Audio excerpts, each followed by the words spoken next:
Assalamualaikum warahmatullahi wabarakatuh. Bismillahirrahmanirrahim. Alhamdulillahil qawi sultanuh, al-wadihil burhanuh, al-mabsud fil wujud karamuhu wa ihsanuh. Allahumma salli wa sallim wa barik wa karrim wa azim ala miftahi bab rahmatillah adada ma fi ilmillah salatan wa salaman daimaini bidawami mulkillah wa ala alihi wa sahbihi adada kulli dharratin alfa marrah amma ba'd. Yang saya cintai, yang saya muliakan, para alim ulama, para kiai, para asatid, para tokoh masyarakat, para aparat pemerintah, yang saya cintai, yang saya muliakan, ketua panitia beserta seluruh panitia peringatan Isra wal Mi'raj Nabi besar Muhammad sallallahu alaihi wasallam, beserta seluruh hadirin hadirat, bapak-bapak, ibu-ibu, pemuda-pemudi umat baginda Nabi besar Muhammad yang selalu dimuliakan oleh Allah Subhanahu wa taala. Alhamdulillah, segala puji dan syukur kehadirat Allah Subhanahu wa taala. Dialah Allah Subhanahu wa taala yang maha besar dari segala sesuatu yang besar. Yang besar selain Allah kecil. Dialah Allah Subhanahu wa taala yang maha kaya dari segala sesuatu yang kaya. Yang kaya selain Allah miskin. Dialah Allah yang maha perkasa, yang maha kuat. Yang perkasa, yang kuat selain Allah lemah. Dialah Allah raja di atas para raja, yang raja selain Allah hamba. Dialah Allah Subhanahu wa taala yang maha berkuasa selama-lamanya, yang berkuasa selain Allah, kadang berkuasa dan kadang tidak berkuasa. Dialah Allah yang maha tahu, yang tahu selain Allah adalah pencari pengetahuan. Dialah Allah yang maha berilmu, yang berilmu selain Allah adalah pencari ilmu. Dialah Allah yang maha hidup, yang hidup selain Allah pasti akan mati. Yang ada selain Allah pasti akan tiada. Yang wujud selain Allah pasti akan binasa. Sedangkan hidupnya Allah, adanya Allah, wujudnya Allah selama-lamanya kekal abadi, tidak akan pernah musnah dan tidak akan pernah binasa. Dan dialah Allah yang dimana pada malam hari yang mulia ini, di tempat yang penuh dengan barakah ini, Allah Subhanahu wa taala mengumpulkan kita di majelis ilmu, di majelis zikir yang penuh dengan kemuliaan ini. Semoga duduknya kalian di sini Allah ampuni dosa-dosa kalian, dosa-dosa yang telah lalu, dosa-dosa yang akan datang, dosa-dosa yang tampak, dosa-dosa yang tidak tampak, dosa-dosa yang besar, dosa-dosa yang kecil. Sebab duduknya kalian di sini mendapatkan keberkahan, mendapatkan keutamaan daripada baginda Nabi besar Muhammad sallallahu alaihi wasallam. Saudara-saudara, beruntung kalian menjadi umat yang paling baik, menjadi umat yang paling mulia, menjadi umat yang paling agung, menjadi umat yang paling utama, yaitu umat baginda Nabi besar Muhammad sallallahu alaihi wasallam. Umat yang selalu dibanggakan oleh Nabi, umat yang pertama kali dibangkitkan dari dalam kubur, umat yang kelak di akhirat akan menjadi pemimpin dari seluruh umat-umat yang lain. Umat yang dimana qala Allah, innal jannah muharramatun alal umam qabla an tadkhuluha ummatuh. Sesungguhnya sorga diharamkan oleh Allah untuk dimasuki oleh umat manapun sebelum sorga dimasuki oleh umat Nabi Muhammad. Beruntung kalian menjadi umat Nabi Muhammad sallallahu alaihi wasallam. Para nabi-nabi, rasul-rasul terdahulu, beliau-beliau iri kepada kita sebagai umat Nabi Muhammad. Di dalam kitab Nasaihul Ibad, Al-Imam Ibnu Hajar Al-Asqalani dikatakan bahwasanya Nabi Allah Adam alaihissalam, Nabi Adam berkata, sungguh aku iri kepada umat Muhammad karena Allah memberikan kepada mereka 4 macam kemuliaan yang tidak pernah Allah berikan kepada aku, tetapi Allah berikan kepada mereka sebagai umat Muhammad. Yang pertama kata Nabi Allah Adam alaihissalam, ketika aku berbuat salah, Allah lepaskan aku, Allah lepaskan pakaian yang ada di tubuhku. Aku berbuat salah dalam keadaan berpakaian, karena Allah murka, Allah lepaskan pakaianku. Sedangkan umat Muhammad, mereka berbuat dosa, mereka berbuat salah dalam keadaan telanjang, tapi tetap Allah berikan mereka pakaian. Saya berbuat salah dalam keadaan berpakaian, Allah lepaskan pakaian saya. Umat Muhammad kebalik, mereka berbuat dosa dalam keadaan telanjang, tapi tetap Allah berikan mereka pakaian. Ini tidak pernah Allah berikan kepada aku, tapi Allah berikan kepada umat Muhammad. Yang kedua, kata Nabi Adam alaihissalam, ketika aku berbuat salah, Allah menerima taubatku ketika aku berada di kota Mekah saja. Aku bertobat di tempat-tempat yang lain, Allah tidak terima taubatku. Tapi ketika aku berada di kota Mekah, Allah langsung terima taubatku. Bagi umat Muhammad, mereka bertaubat tidak harus ke Mekah. Dimanapun mereka bertaubat, akan Allah terima taubat mereka. Sedangkan aku, hanya Allah terima taubatku ketika di kota Mekah. Umat Muhammad, dimanapun mereka berada, Allah akan terima taubat mereka. Yang ketiga, kata Nabi Adam alaihissalam, ketika aku berbuat salah, Allah pisahkan aku dengan istriku Hawa selama ratusan tahun. Sedangkan bagi umat Muhammad, pagi, siang, sore, malam mereka berbuat dosa, mereka berbuat salah, tapi tidak Allah pisahkan mereka dengan anak dan istri mereka. Aku hanya satu kesalahan, Allah pisahkan aku dengan istriku selama ratusan tahun. Ini tidak pernah Allah berikan kepadaku, kata Nabi Adam. Yang keempat, kata Nabi Adam, aku berbuat salah di sorga, karena Allah murka, Allah keluarkan aku ke dunia, Allah turunkan aku ke dunia. Umat Muhammad kebalik, mereka berbuat dosa di dunia, berbuat salah di dunia, tetapi kalau mereka meninggal husnul khatimah, Allah angkat, Allah masukkan mereka ke surga. Empat kemuliaan ini tidak pernah Allah berikan kepada aku, tetapi Allah berikan kepada umat Muhammad. Beruntung kita menjadi umat baginda Nabi besar Muhammad, umat yang selalu dirindukan oleh Nabi, umat yang dimana qala Rasul sallallahu alaihi wasallam, Nabi Muhammad sallallahu alaihi wasallam bersabda di dalam hadisnya, idza yushaku ahadukum bisyaukatin fi rijlih la ajidu ala maha fi qalbi. Apa kata Nabi? Andaikan salah satu dari kalian, wahai umatku, ada yang kakinya tertusuk duri, maka pasti kalian merasakan sakit. Rasa sakit yang kalian rasakan, itu pun aku rasakan, bahkan sampai ke dalam hatiku. Umat yang selalu dicintai oleh Nabi Muhammad, umat yang selalu diperdulikan oleh Nabi Muhammad. Sayyidatuna Aisyah radhiyallahu anha, beliau pernah melakukan suatu pekerjaan yang disenangi oleh Nabi, sehingga Nabi mengangkat tangan dan berdoa, Allahumma ighfir li Aisyah ma qaddamat wa ma akharat, ma adharat wa ma abtanat.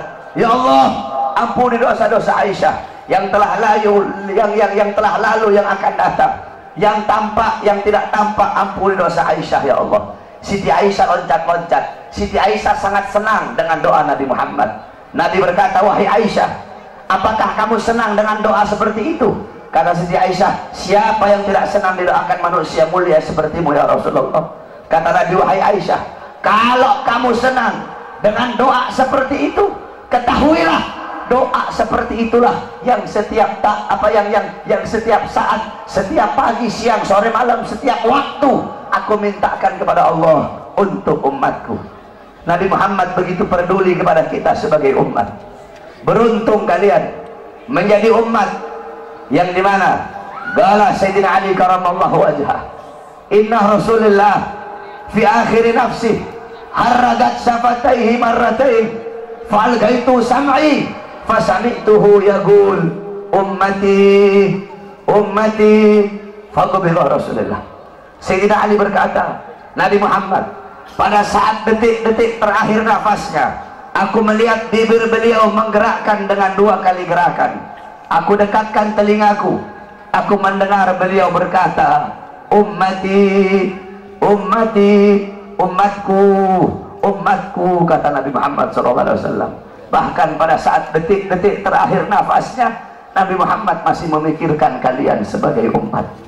Ketika itu Nabi Muhammad terbaring sakit di kamar yang biasa beliau tiduri di rumah Sayyidatuna Aisyah radhiyallahu anha. Allah berkata kepada Jibril, wahai Jibril, turun kamu, sampaikan kepada Muhammad, aku berikan kepada dia dua pilihan. Apakah dia akan memilih aku atau dia memilih kehidupan dunia? Kalau dia memilih kehidupan dunia, akan aku panjangkan umurnya.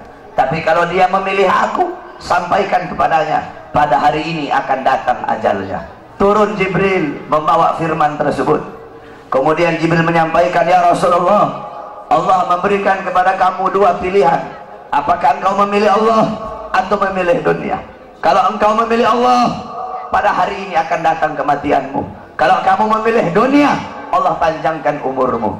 Apa kata Nabi Muhammad? Wahai Jibril, sudah tentu aku lebih memilih Allah. Bagiku kehidupan sebenarnya bukan dunia. Kehidupan sebenarnya bagiku ketika ruhku berpindah menghadap Allah subhanahu wa ta'ala. Pergi Jibril membawa kabar tersebut. Kemudian Allah memanggil Israel, wahai Israel, wahai pencabut nyawa, turunlah kamu ke dunia. Pasang muka yang paling bagus, pasang wajah yang paling bagus. Kamu akan mencabut nyawa makhluk yang paling mulia, yaitu Nabi Muhammad. Kamu cabut nyawa dia, itu pun kamu izin dulu kepada dia, mau tidak dia dicabut nyawanya. Kalau dia mau kamu cabut, kalau dia tidak mau kamu kembali kepadaku. Turun Israel membawa perintah Allah untuk mencabut nyawa baginda Nabi besar Muhammad. Israel berdiri di depan pintu rumahnya Nabi. Israel tidak berani langsung masuk rumahnya Nabi. Israel berdiri di depan pintu rumah Nabi Muhammad. Israel mengucapkan salam. Assalamualaikum ya Rasulullah, Assalamualaikum ya Habibullah, Assalamualaikum ya Safiyullah. Pintu rumah dibuka oleh Sayyidatuna Fatimah. Sayyidatuna Fatimah putrinya Nabi membuka pintu rumah tersebut. Siti Fatimah berkata, siapa engkau? Apakah engkau tidak lihat ayahku sedang terbaring sakit? Israel menjawab, aku yang memisahkan anak dengan orang tua, aku yang memisahkan orang tua dengan anak, aku yang memisahkan suami dengan istri, aku yang memisahkan istri dengan suami, aku yang menjadikan anak-anak menjadi yatim, aku yang menjadikan istri-istri menjadi janda, aku yang meramaikan kuburan, aku pemisah antara kehidupan dan kematian. Aku adalah Israel. Allah memberikan mandat kepada aku untuk mencabut nyawa seluruh makhluk, dan aku datang ke sini untuk mencabut nyawa makhluk yang paling mulia, baginda Nabi besar Muhammad. Siti Fatimah lari menangis. Siti Fatimah kembali ke pangkuan ayahnya. Siti Fatimah berkata, wahai ayahku, engkau akan wafat. Wahai ayahku, kau akan meninggal dunia. Israel sudah ada di depan ingin mencabut nyawamu ya Rasulullah. Rasulullah berkata, jangan kau bersedih wahai Fatimah. Wahai Fatimah, ketahuilah, setelah kematianku, engkau adalah manusia yang pertama kali akan menyusulku. Setelah kematianku nanti kelak, engkau adalah manusia yang pertama kali masuk surga setelah aku. Siti Fatimah mengusap air matanya. Datang Israel berdiri di hadapan Nabi Muhammad. Israel berkata, ya Rasulullah, dengan segala kerendahan hatiku, aku datang kemari untuk mencabut nyawamu atas perintah Allah. Aku izin dulu kepadamu, apakah engkau mau dicabut nyawa? Kalau engkau mau, aku cabut. Kalau engkau tidak mau, aku kembali kepada Allah subhanahu wa ta'ala. Nabi Muhammad berkata, ya Jibril, wahai Jibril, aku belum puas meninggalkan umatku kalau belum diberi jaminan oleh Allah subhanahu wa ta'ala. Nabi Muhammad masih memikirkan nasib kita sebagai umat. Nabi Muhammad pergi menghadap apa? Jibril pergi menghadap Allah. Jibril berkata, ya Allah, kekasihmu Rasulullah meminta jaminan untuk umatnya. Apa kata Jibril? Ya Rasulullah, ya Allah, kekasihmu meminta jaminan untuk umatnya. Allah berkata, Allah berfirman, fa'auhallahu ta'ala ala Jibril, basyirhu ya Jibril, innahu awwalu nasin kharijun minal ardi idha bu'isu wa sayyiduhum idha jami'u fabashirhu innal jannah muharramatun alal umam qabla an tadkhuluha ummatuh. Nabi Allah berkata kepada Jibril, wahai Jibril, sampaikan kepada kekasihku Muhammad, dia adalah manusia yang pertama kali akan aku bangkitkan dari dalam kubur. Dia adalah manusia yang menjadi pemimpin seluruh manusia di dunia dan akhirat. dia menjadi pemimpin kelak ketika hari kebangkitan, dan sampaikan kepadanya, jaminan dariku surga aku haramkan untuk dimasuki oleh umat manapun sebelum surga dimasuki oleh umatnya. Turun Jibril bawa wahyu tersebut. Rasulullah berkata, al-an qarrat aini, sekarang aku senang, sekarang aku puas, cabutlah nyawaku wahai Israel. Dicabut nyawa Nabi Muhammad SAW. Ketika dicabut nyawa Nabi Muhammad mendesah. Nabi Muhammad berkata, dicabut lagi nyawa Nabi Muhammad. Nabi Muhammad berkata, Nabi Muhammad merasakan sakit. Di sebelah kanannya Nabi ada sebuah cawan berisi air. Nabi Muhammad letakkan tangannya di cawan tersebut. Beliau usap air keringat yang keluar dari wajah beliau. Kemudian beliau berkata, wahai Israel, apakah seperti ini rasa sakit dicabut nyawa? Israel berkata, iya ya Rasulullah, seperti itulah rasa sakit dicabut nyawa. Nabi berkata, apakah rasa sakit seperti ini juga yang nanti bakal dialami oleh umatku? Apakah rasa sakit seperti ini yang nanti bakal umatku rasakan wahai Israel? Israel berkata, iya ya Rasulullah, rasa sakit seperti itulah yang nanti bakal dialami oleh umatmu. Rasa sakit seperti itulah yang nanti bakal dirasakan oleh umatmu. Mendengar itu Nabi Muhammad menangis. Nabi Muhammad mengangkat tangan. Doa terakhirnya Nabi Muhammad, harapan terakhirnya Nabi Muhammad, doa yang menutupi wafatnya Nabi Muhammad SAW. Beliau mengangkat tangan dan berdoa, Allahumma khaffif ala ummati fi sakaratil maut. Ya Allah, ringankanlah sakaratul maut umatku. Ya Allah, permudahkanlah sakaratul maut umatku. Aku nabi mereka, aku pemimpin mereka, aku penanggung jawab mereka. Ya Allah, biar aku menanggung seluruh rasa sakit sakaratul maut umatku. Biar aku menanggung beban penderitaan rasa sakit mereka. Ya Allah, umatku tidak akan kuat, mereka tidak akan sanggup. Ya Allah, biar aku Muhammad menanggung rasa sakit sakaratul maut umatku. Apa yang telah kau lakukan untuk Nabi Muhammad? Apa yang telah kau korbankan untuk Nabi Muhammad? Nabi Muhammad berjuang untuk kalian. Nabi Muhammad menanggung rasa sakit sakaratul maut kalian. Karena begitu cinta beliau kepada kalian sebagai umat. Saya dan kalian, kita tidak bisa membalas jasa-jasa Nabi Muhammad SAW. Sekalipun kalian merangkak dari rumah kalian menuju kuburnya Nabi Muhammad, kalian tidak akan bisa membalas jasa-jasa Nabi Muhammad SAW. Oleh karena itu, saudara-saudaraku sekalian, setelah Nabi Muhammad wafat, banyak para sahabat-sahabat yang tidak kuat hidup. Ada sahabat yang berdoa, ya Allah, cabut kedua mataku. Untuk apa lagi aku melihat? Nabi sudah wafat, cabut kedua mataku. Aku tidak lagi mau melihat selain memandang wajahnya Nabi Muhammad. Ketika itu juga dia dibutakan oleh Allah Subhanahu wa Ta'ala. Ada yang angkat tangan, ya Allah, cabut nyawaku. Aku tidak lagi mau hidup. Untuk apa aku hidup? Nabi Muhammad sudah wafat, cabut nyawaku ya Allah. Ketika itu juga Allah cabut nyawanya. Kemudian ada seorang perempuan, ada seorang wanita, galat li Aisyah, ya Aisyah, ikshif li kabrin Nabi. Wahai Aisyah, bukakan untukku kuburnya Nabi Muhammad. Dibuka kuburnya Nabi oleh Siti Aisyah. Masuk ini perempuan, fabakat hatta matat. Wanita ini menangis depan kuburnya Nabi sampai dia mati saat itu juga. Ketika itu banyak para sahabat yang tidak ada lagi gairah hidup.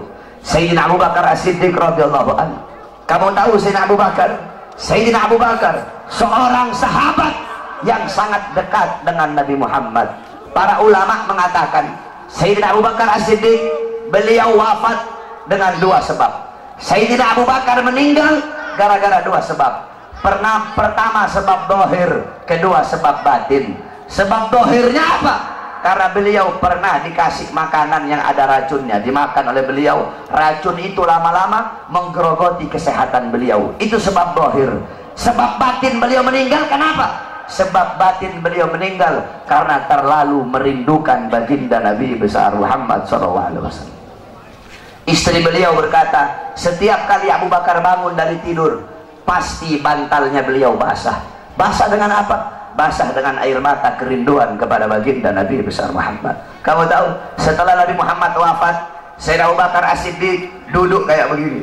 Beliau duduk di pojokan sambil begini, sambil beliau bilang, andaikan Rasulullah ada di sampingku, andaikan Rasulullah ada di sisiku, sungguh aku merindukan sosok baginda Nabi besar Muhammad. Bilal ibn Rabah, muazzinnya Nabi, setelah Nabi wafat, Bilal pergi pindah, nggak mau lagi beliau tinggal di Madinah. Kenapa? Tidak kuat teringat kenangan bersama baginda Nabi besar Muhammad. Selama 2 tahun Bilal pindah ke Syam. Kemudian selama 2 tahun beliau di sana, tiba-tiba mimpi Nabi Muhammad. Nabi Muhammad berkata, wahai Bilal, datang kau berziarahlah kepada aku. Datang Bilal selama 2 tahun. Bilal datang ziarah di kuburnya Nabi Muhammad. Ketika Bilal ziarah di kuburnya Nabi Muhammad sambil menangis, tiba-tiba datang Sayyidina Umar bin Khattab. Sayyidina Umar berkata, wahai Bilal, kami sudah lama tidak mendengar suara azanmu. Maukah engkau azan untuk kami, wahai Bilal? Bilal menolak, Bilal tidak mau. Datang Sayyidina Abu Bakar As-Siddiq, wahai Bilal, kami sudah lama tidak mendengar suara azanmu. Maukah kau azan untuk kami, wahai Bilal? Apa kata Bilal? Wahai Abu Bakar, apakah dulu kamu membebaskan aku karena Allah atau karena dirimu? Kalau dulu kamu membebaskan aku karena Allah, jangan kau paksa aku untuk azan. Tapi kalau kau membebaskan aku karena dirimu, aku akan azan untuk dirimu. Dulu setiap aku mengucapkan asyhadu anna Muhammadar Rasulullah, Nabi Muhammad selalu tersenyum kepada aku. Sekarang ketika aku mengucapkan itu, siapa yang akan tersenyum kepada aku? Jangan kau paksa aku untuk azan, wahai Abu Bakar. Tiba-tiba datang 2 orang pemuda. Pemuda yang pertama dari perut ke atas mirip Nabi Muhammad. Pemuda yang kedua dari perut ke bawah mirip Nabi Muhammad.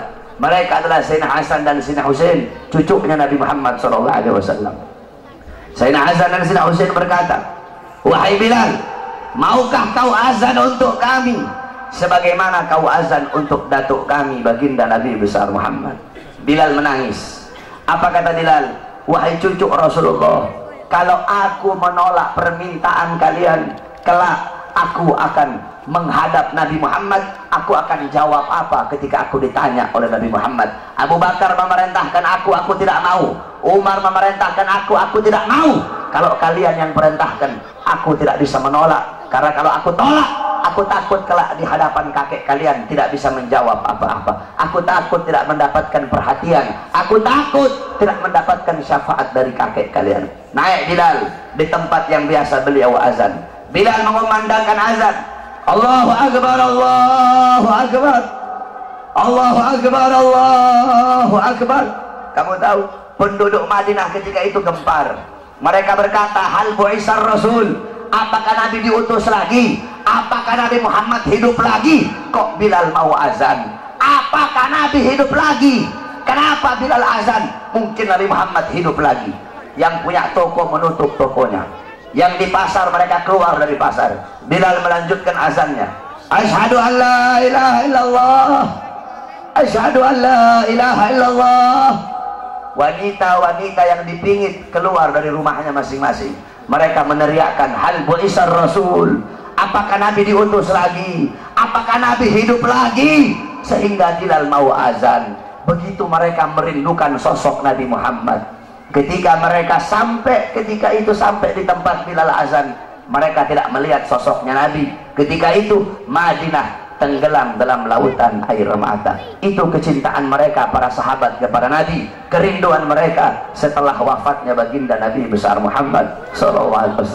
Oleh karena itu, saudara-saudaraku sekalian yang dimuliakan oleh Allah Subhanahu wa taala, cintai oleh kalian Nabi Muhammad, ikuti beliau, jadikan beliau sebagai uswah, sebagai qudwah, sebagai teladan dan pedoman kamu dalam kehidupan sehari-hari. Ikuti sunnah-sunnah beliau. Jadikan rumah tangganya kamu rumah tangga Nabi Muhammad.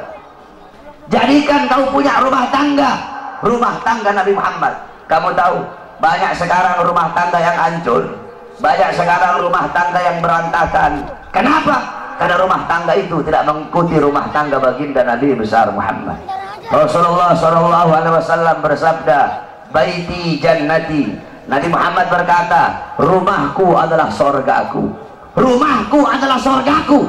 bukan rumah yang mewah, bukan rumah yang megah, bukan rumah yang tingkat, bukan isi rumah itu perabotan-perabotan yang mahal, bukan suami yang kaya, bukan suami yang ganteng, bukan istri yang cantik, bukan anak-anak yang pintar dalam urusan dunia. Bukan itu baiti jannati. Baiti jannati, rumahku, surgaku, adalah suami yang taat kepada Allah, suami yang patuh kepada Allah, istri yang taat kepada Allah, istri yang patuh kepada Allah, anak-anak yang taat kepada Allah, anak-anak yang patuh kepada Allah, rumah tangga yang dihidupkan dengan salat, rumah tangga yang dihidupkan dengan Al-Quran, rumah tangga yang dihidupkan dengan sunnah-sunnah Nabi.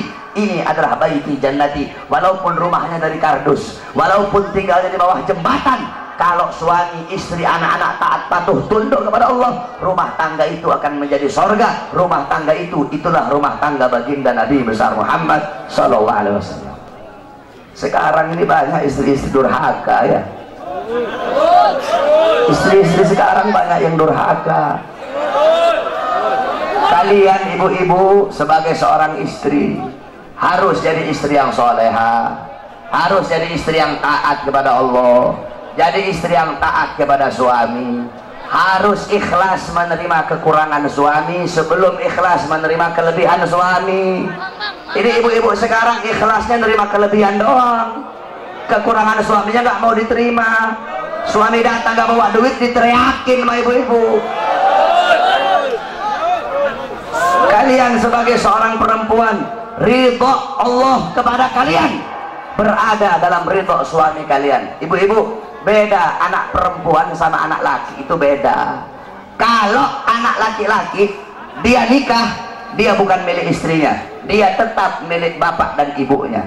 Tapi kalau anak perempuan udah nikah, maka perempuan itu sepenuhnya milik suaminya. Makanya cari ridhonya suami.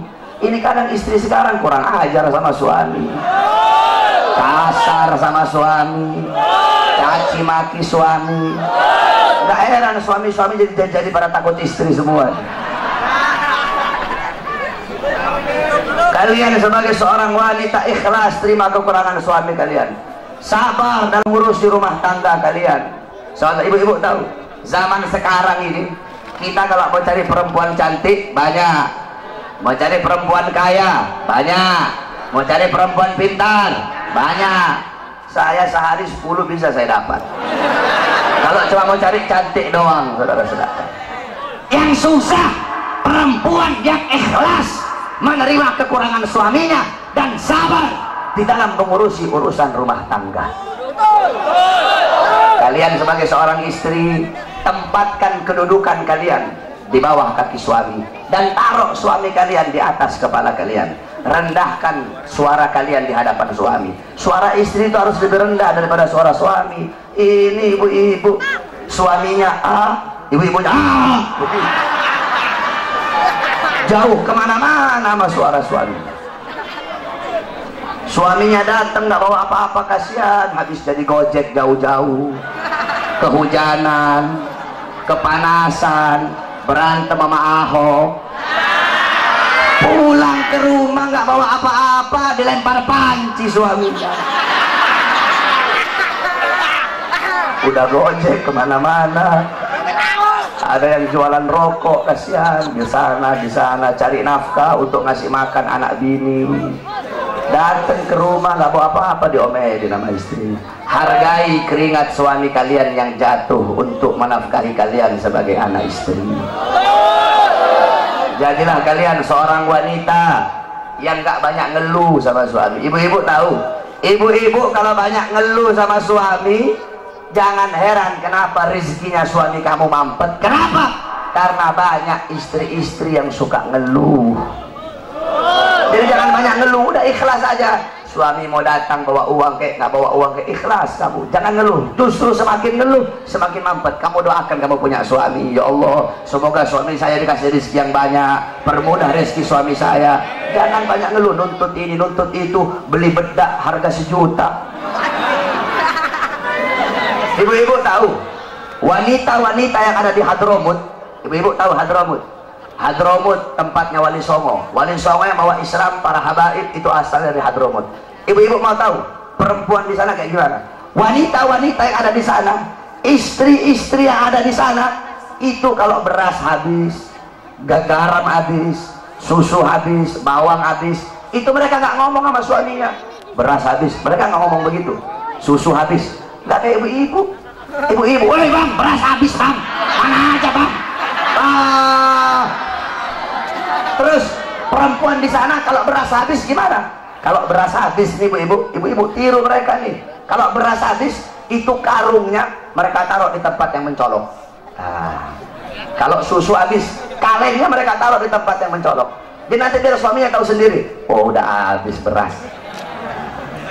Kalau ibu-ibu dapat suami yang ngerti. Kalau ibu-ibu dapat suami yang nggak ngerti, setahun nggak makan, itu beras udah habis tetap nggak bakal dia beli. Walaupun ibu taruh depan pintu dia nggak tahu apa-apa. Jadi kalau dapat suami yang nggak ngerti, beras habis, ambil karungnya taruh di kepalanya. Beras habis. Kalau suaminya ngerti, taruh tuh karung beras di depan. Jadi suaminya bangun tidur, ucek-ucek mata. Oh udah habis beras.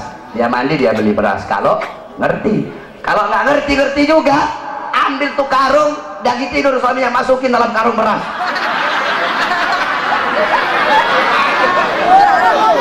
Itu wanita-wanita yang ada di sana. Kenapa? Karena mereka begitu menjaga perasaan suaminya. Ibu-ibu tahu, Rasulullah pernah ngomong sama Siti Fatimah, wahai Fatimah, maukah aku kasih tahu kamu siapa wanita yang nanti memegang tali kendaraanmu? Kata Siti Fatimah, siapa wahai ayahku? Namanya adalah Mutiyah. Coba kamu pergi, rumahnya ada di ujung sana. Kamu cari tahu apa amal yang dia lakukan sehingga nanti dia bakal masuk surga pegang tali kendaraan kamu. Pergi Siti Fatimah, bawa Sayyidina Hasan yang ketika itu masih kecil. Sayyidina Hasan masih kecil ketika itu, dibawa oleh Siti Fatimah, diketuk pintu rumah, assalamualaikum, enggak dibuka ibu-ibu. Dari dalam dijawab, waalaikumsalam. Man, siapa?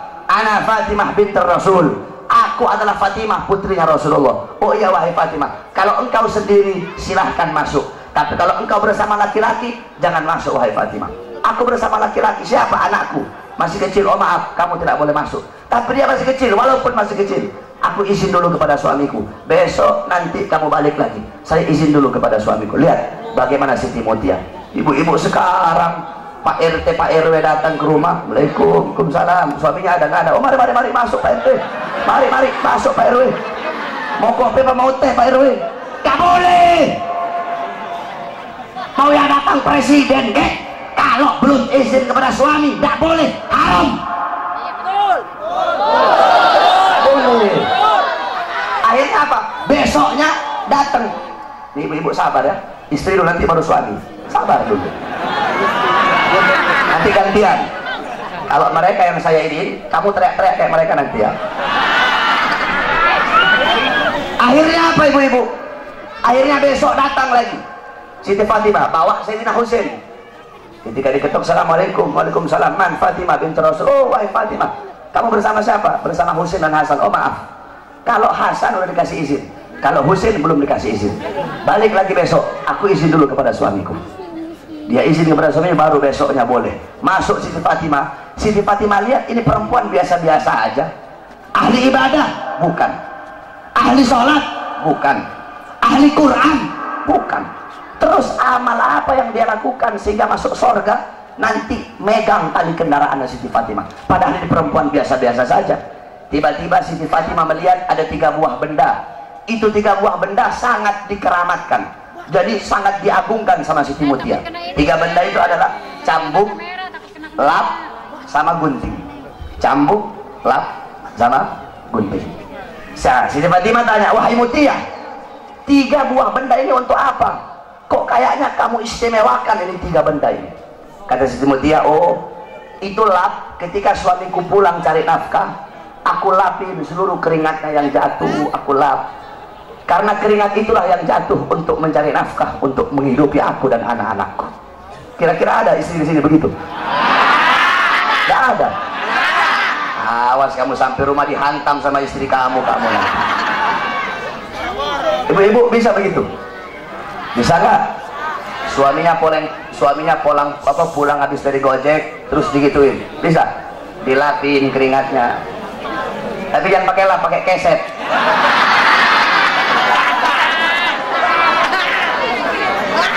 Itu yang pertama. Kemudian kata Siti Fatimah, terus ini cambuk untuk apa? Siti Mutia jawab, cambuk ini ketika suamiku aku sediakan makan, suamiku makan, ketika habis makan aku kasih cambuk. Wahai suamiku, kalau makanan ini tidak enak, aku rela, aku ridho engkau cambuk agar jadi pelajaran bagiku, biar besok bisa masak lebih enak lagi. Kamu lihat itu, ada ibu-ibu sini begitu. Istri kamu masak, kamu protes, mah keasinan mah, masak aja sendiri. Begitu ya, protes mulu. Masak istri sana, udah uang belanja kurang, banyak protes. Istri sekarang begitu tuh. Terus ini gunting terakhir, gunting ini untuk apa? Dijawab sama Siti Mutia, sebelum aku tidur aku kasih gunting kepada suamiku dan aku bilang, wahai suamiku, apabila dari tadi pagi sampai sekarang ada kata-kataku yang menyakiti perasaanmu, aku rela, aku ridho engkau potong lidahku. Subhanallah. Ada, kamu cari gimana perempuan kayak begitu sekarang? Yang ada cabai-cabai syar'i sekarang banyak.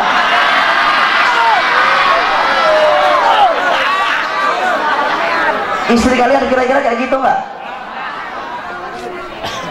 Itu ibu-ibu Siti Mutia. Nah, kalian sebagai seorang wanita, jadikan beliau-beliau sebagai teladan kamu, para wanita sorga. Siti Mutia, Sayyidatuna Fatimah, Sayyidatuna Khadijah, Sayyidatuna Aisyah radhiyallahu anha, Sayyidatuna Khadijah radhiyallahu anha. Kemudian Ummu Salamah radhiyallahu anha, Ummu Sulaim radhiyallahu anha, Ummu Aiman radhiyallahu anha, Siti Khansa radhiyallahu anha. Bagaimana wanita-wanita terdahulu, jadikan mereka sebagai teladan kamu dalam urusan rumah tangga. Kalian sebagai seorang perempuan, ini perempuan sekarang saya perhatikan, kalau mau keluar pengajian nih, dandan cantik-cantik ibu-ibu. Pakai bedaknya 2 cm segini. Yang putih muka doang, lehernya hitam.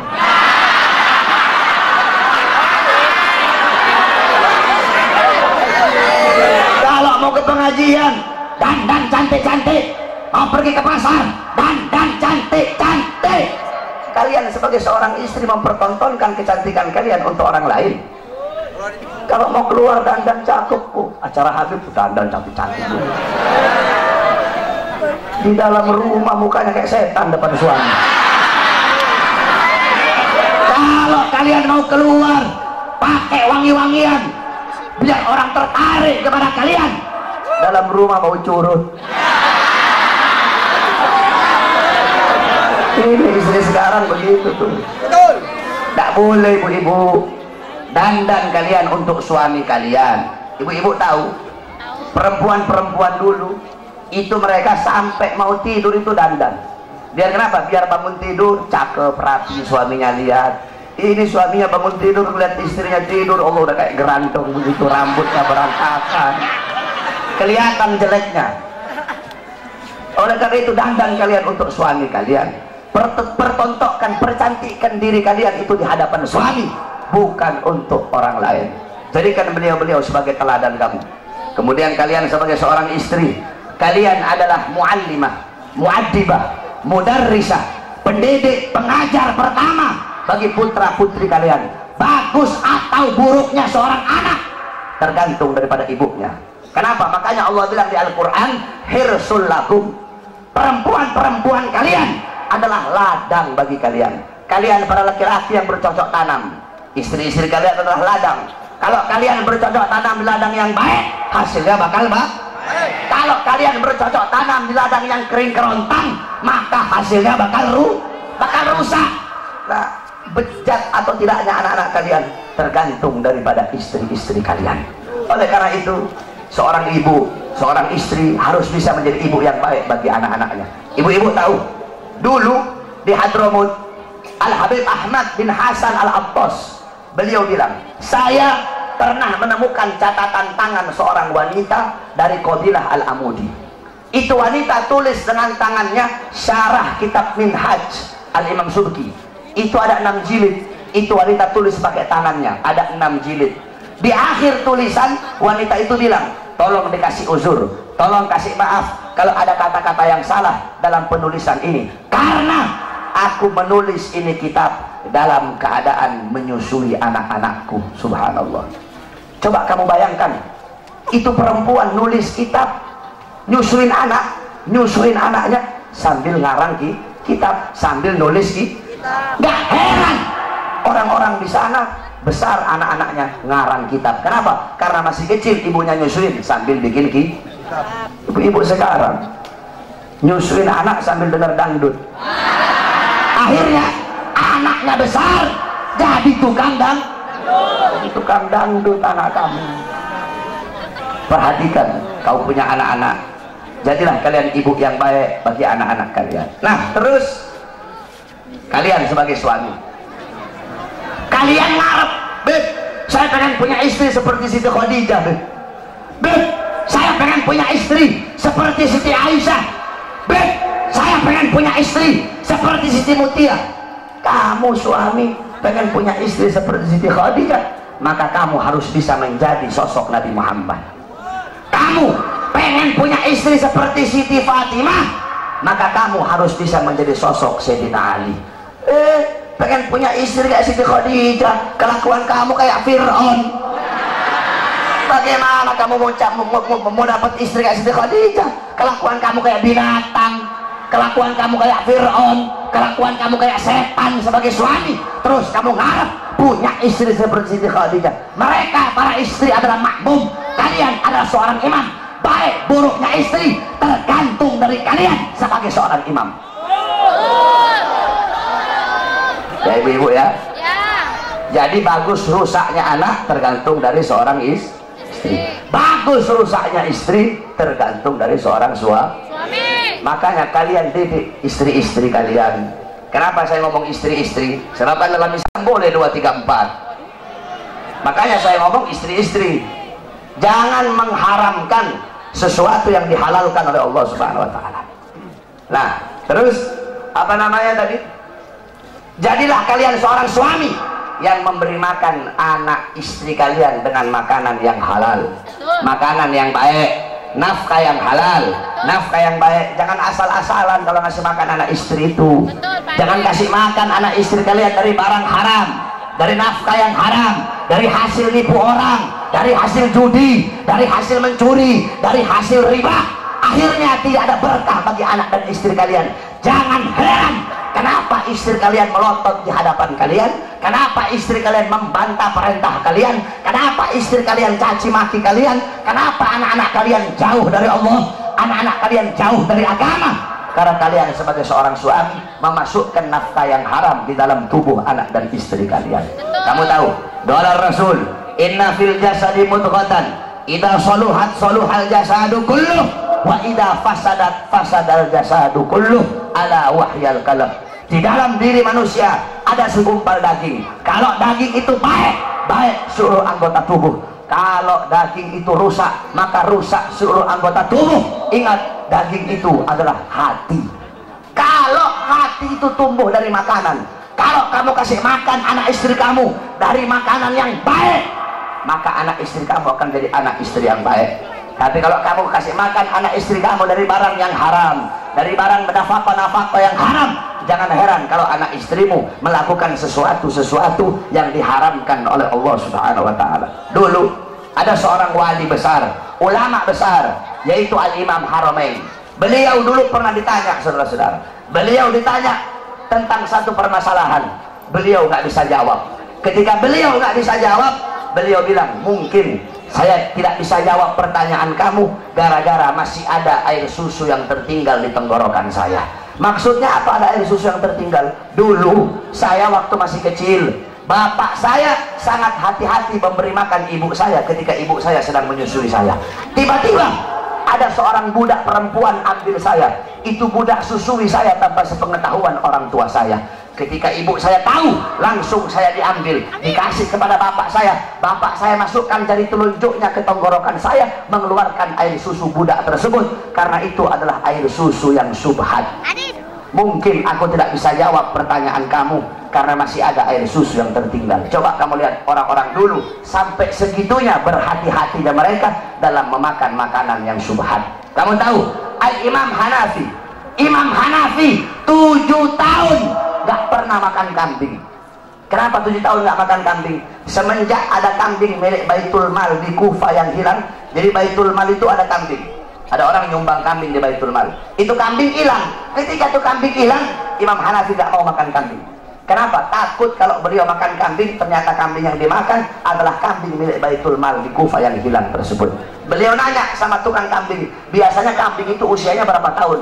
7 tahun ya Imam. Maka 7 tahun beliau tidak makan kambing sampai betul-betul yakin kalau kambing itu sudah mati, baru beliau mau berani makan kambing. Karena begitu hati-hatinya di dalam perkara yang syubhat. Al-Imam Nawawi, beliau nggak mau makan apel. Kenapa nggak mau makan apel? Karena apel di daerah beliau ditanam di lahan-lahan, di tanah-tanah milik pejabat.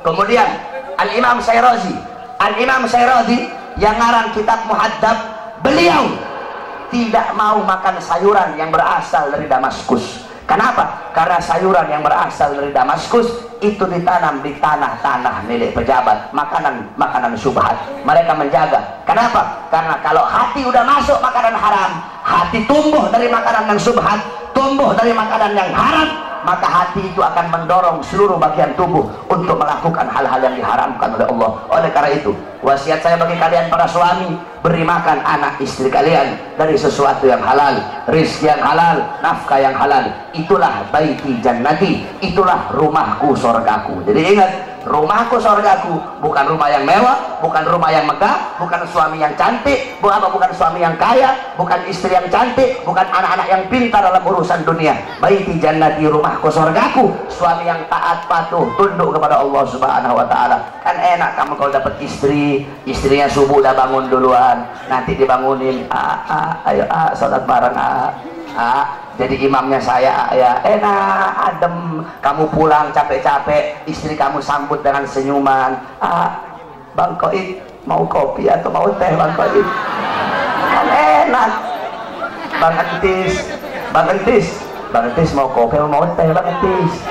Bang Entis bilang, mau nikah lagi Neng. Itu kopi masih panas dilempar ke mukanya Entis. Entis keok. Takut istri begini mau kawin lagi ya. Mudah-mudahan rumah tangga semua jamaah yang ada di sini jadi rumah tangga sakinah, mawaddah, warahmah. Rumah tangganya Nabi Muhammad SAW, amin. Rumah tangganya jadi rumah tangga Nabi Muhammad. Insyaallah anak-anak kalian jadi anak-anak yang soleh dan solehah, amin ya rabbal alamin. Dan terakhir kepada seluruh hadirin, saya Ramadan saya buka pesantren kilat itu 25 hari. Kalau ada anak-anak mau masuk gratis, nggak bayar, cuma bayar kitab-kitabnya saja. Itu selama 25 hari harus menghatamkan 25 kitab. Tidak ada 25 kitab, itu harus dihatamin semua. Fikihnya ada kitab Risalatul Jami'ah, Taqratus Sadida, kemudian hadis, Arba'in Nawawi dan lain-lainnya, kemudian pelajaran Shorof, Amsalatul Tasrif, Kailani, kitab-kitabnya, kemudian Nahwu, Jurumiyah, Mabadi, kemudian tajwidnya Hidayatus Sibyan, kemudian Al-Quran, kemudian Muhawarah, kemudian Mu'adzarah dan lain seluruh pelajaran. Itu ada 20 kitab harus dikhatamkan. Jadi kalau ada anak-anak sini yang mau masuk pesantren kilat, betul selama 25 hari nggak boleh pulang. Jadi ngajinya itu habis tarawih nanti saya ngajar, habis tarawih saya ngajar sampai jam 10. Jam 10 gantian Habib Muhammad ngajar sampai jam 12. Jam 12 saya ngajar sampai pagi. Sampai pagi tuh. Nah, nanti habis sholat subuh Habib ada habaib lagi yang ngajar sampai jam 9. Nah, jam 9 istirahat. Bangun duhur. Habis sholat duhur saya ngajar sampai asar. Habis asar saya ngajar lagi sampai tarawih. Begitu terus setiap hari biar hatam 20 kitab itu. Jadi kalau ada yang masuk silahkan, gratis, nggak bayar, saya tanggung semua makannya yang ada di sana. Insya Allah saudara-saudara semuanya yang hadir di sini, Allah Subhanahu Wa Taala jadikan hamba-hamba yang baik, hamba-hamba yang taat, hamba-hamba yang patuh, hamba-hamba yang tunduk kepada Allah Subhanahu Wa Taala. Tadi semuanya yang turun aksi 55, insya Allah Allah jadi saksi atas perjuangan kalian semua. InsyaAllah Allah SWT berikan kemenangan kepada kita umat Islam. Saudara-saudara sekalian, ingat, kemenangan pasti akan menang. Kemenangan, kebenaran pasti akan menang. Kebenaran itu gak akan pernah kalah. Kita memperjuangkan kebenaran, kita pasti menang, saudara-saudara. Kita berdoa, semoga Allah berikan kekuatan kepada majelis hakim untuk bisa menvonis Ahok dengan seberat-beratnya. Sehingga apa? Sehingga kalau Ahok nanti nggak ditahan, besok bakal lahir Ahok-Ahok yang lain. Kalau Ahok nggak ditahan, besok bakal lahir penista-penista agama yang lain. Jadi hakim harus tegas. Hakim itu harus bisa ngasih keputusan yang adil, keputusan yang bisa memuaskan seluruh masyarakat dan umat Islam yang ada di Indonesia. Saya malas mau bahas Ahok, belum tidur saya dari tadi pagi, nggak mau keras-keras saya. Nanti deh di acara yang satunya deh. Apalagi Ahok udah keok, udah kalah Ahok. Tinggal nunggu masuk bui aja lu Ahok. Kok bentar lagi masuk bui kok. Kebenaran pasti akan menang, saudara-saudara. Kebenaran tidak bisa dikalahkan dengan kebatilan. Kebenaran milik Allah, dan Allah pasti akan memenangkan yang berjalan di jalan kebenaran. Makanya kita dukung terus hakim. Udah cukup jaksanya yang goblok, hakim dan ikut-ikutan goblok. Kalian hukum, kalian para penegak hukum, kalian para penegak hukum, hukum harusnya tajam di atas, tajam di bawah, bukan tumpul di atas dan tajam di bawah. Tegakkan kebenaran, tegakkan keadilan kepada siapapun, yang benar-benar, yang salah-salah. Ini para penegak hukum, Pak Polisi, hakim, jaksa, congornya kan suka ngomong, ini negara hukum ini. FPI jangan anarkis, FPI ini negara hukum, jangan main hakim sendiri ya, negara hukum ini. Congor kalian ngomong negara hukum, tapi justru kalian yang mengkhianati dan menodai hukum itu sendiri. Cukup sudah, kami demo berkali-kali. Insya Allah demo tadi kita itu, insya Allah Allah lihat dan Allah berikan kekuatan kepada hakim. Kita masih percayakan, tadi demo damai, kita masih percayakan kepada hakim. Untung tadi saya nggak orasi. Kalau saya orasi tadi bahaya, kalau saya pegang mic.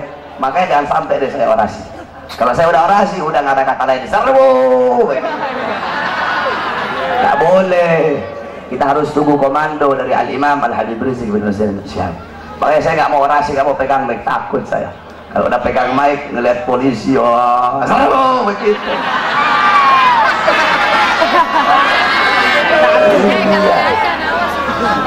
Oleh karena itu, kita berikan kepada hakim, kita masih sabar. Makanya hakim, kalian harus adil, tegakkan kebenaran. Kalau sampai hilang kepercayaan kami kepada kalian sebagai para penegak hukum, maka jangan salahkan kami kalau kami hukum Ahok dengan cara kami sendiri, saudara. Kami para pemuda-pemudi akan cari Ahok sampai ke lubang sebut, kami bantai dia kalau sampai bebas, saudara. Musuh kita bukan polisi, musuh kita bukan tentara, musuh kita bukan presiden, musuh kita bukan Cina, musuh kita bukan Kristen, musuh kita bukan Buddha, musuh kita bukan Hindu, musuh kita Ahok, penista agama, Ahok, penista Quran. Itu musuh kita. Maka siapapun yang melindungi Ahok, siapapun yang membela Ahok, maka dia menjadi musuh kita, saudara. Kalau polisi melindungi Ahok, polisi jadi musuh kita. Kalau tentara melindungi Ahok, tentara jadi musuh kita. Kalau presiden melindungi Ahok, presiden pembela Ahok, ya emang sih orang adeknya.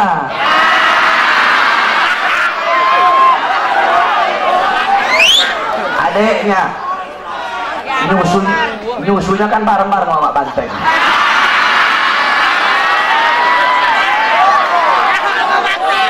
Saudara sesusuan, Dua-duanya muka polos.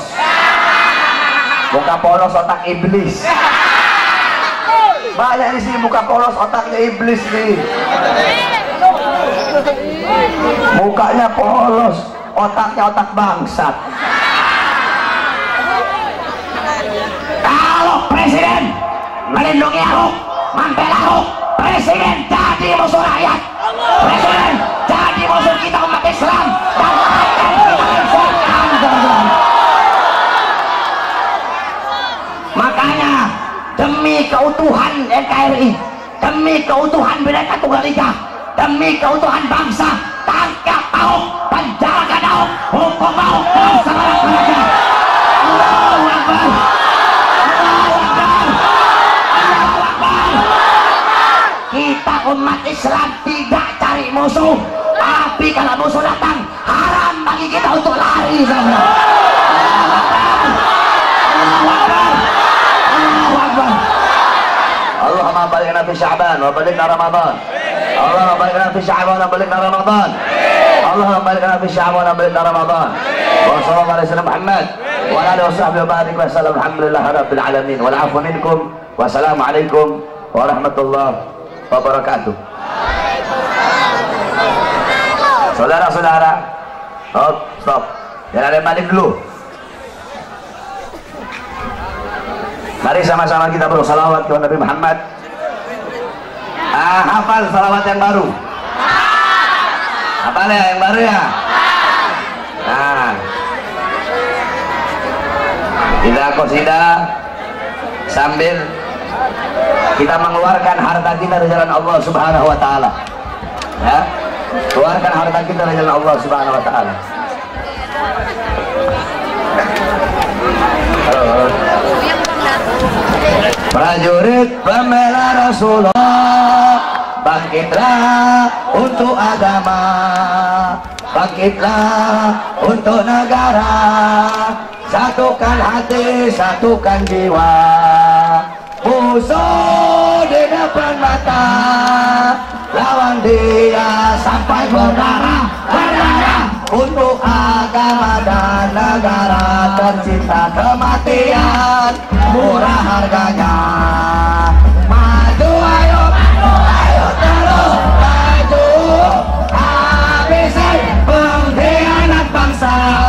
Kami berjanji demi Allah, rela binasa demi agama. Wahai prajurit pembela Rasulullah, berjuanglah tanpa lelah. Walau harus merangkak dengan mata, takkan mundur walau satu langkah, takkan mundur walau satu langkah.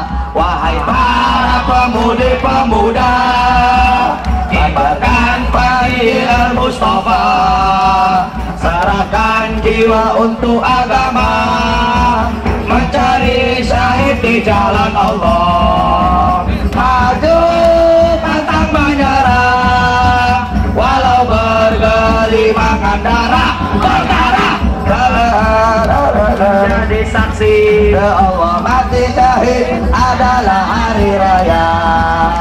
Maju ayo terus maju, habisi pengkhianat bangsa.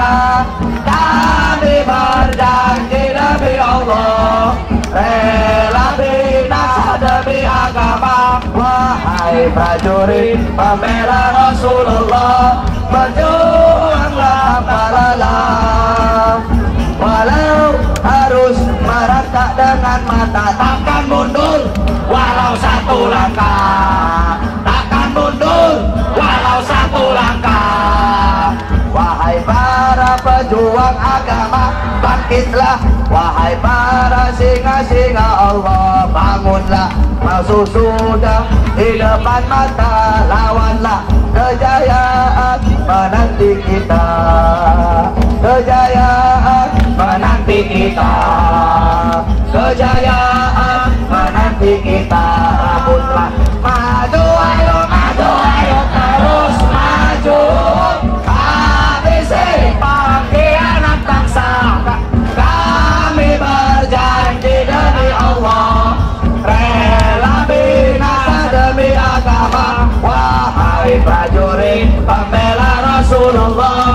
berjuanglah tanpa lelah. Walau harus merangkak dengan mata, takkan mundur walau satu langkah. Takkan mundur. Allahu Akbar. Allahu Akbar. Semoga Allah berikan panjang umur kepada guru kita Al-Habib Rizik bin Husain bin Syihab. Semoga Allah panjangkan umur beliau. Semoga beliau pulang dari umrah ke Indonesia dalam keadaan selamat. Amin ya rabbal alamin. Allahumma nas'aluka khairal as'alah wa khairan najah wa khairal khair khairal mamat wa anta bitajil mawadana wa haqiqi mana wa anta maulana fansuluka bil kafirin wa sallallahu alaihi wasallam Muhammad wa alihi wasahbihi barik wa sallallahu alhamdulillahi rabbil alamin. Wa salli ala sayyidina Muhammad.